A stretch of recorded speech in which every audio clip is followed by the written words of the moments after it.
tayo bumababa sa bigla kapag nag-empowerment. Diba? Laging may way out ang Lord para tayong lahat makasama at talagang makadalo at ma-enjoy natin yung moment natin. So, sino si Caleb sa Bible? Diba? Madalang po ng ating pagsasama-sama mo, discipleship training. Saan ka nagiging malakas? Kapag ikaw ay dumadaan sa pagsubok. Hindi ka naman ibinabagsak ng pagsubok eh. Kaya ka lang babagsak sa pagsubok. Kapag ka pinatulan mo ang pagsubok, tama po. Kailangan, gusto ko bitiwan ni Satan ang aking pamilya, yung aking anak, yung kanilang kabuhayan. Ganun po. So tayo po, hindi tayo dapat ibagsak ng mga pagsubok, ng mga problema. Marami tayong pinagdadaan ng pagsubok, lalo na po noon, natatandaan nyo, ang dami nating pagsubok noon. Masama, awitan natin siya.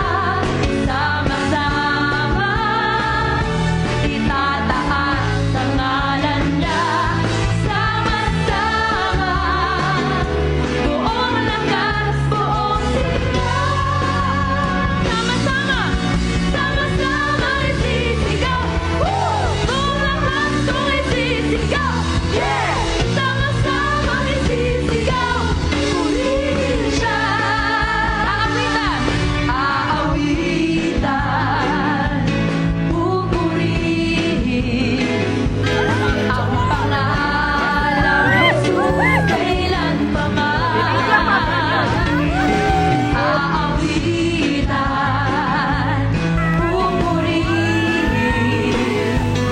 ang pangalang Jesus kailan pa man. Sama-sama, awitan natin siya. Sama-sama, itataas ang ngalan niya. Sama-sama, buong lakas, buong sigla. Sama-sama isisigaw. Buong lakas kong isisigaw. Yeah! Sama-sama isisigaw. Purihin siya. Sama-sama, sama-sama, awitan natin siya. Sama-sama, tataas na po natin, Panginoon. Sama-sama, buong lakas, buong sigla. Sama-sama namin isisigaw. Sama-sama isisigaw.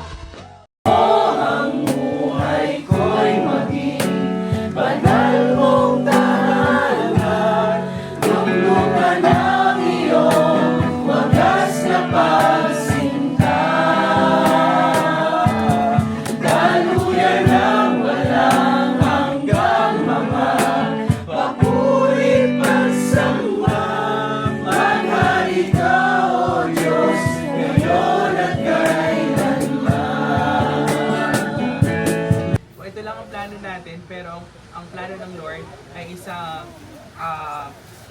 kumbaga malaking church na ibibigay sa atin. Di ba po, na wala nang imposible sa ating Panginoon. Kaya po lahat po pwede pong mangyari yun. At sabi po dito, if you fail to plan, you are planning to fail. If you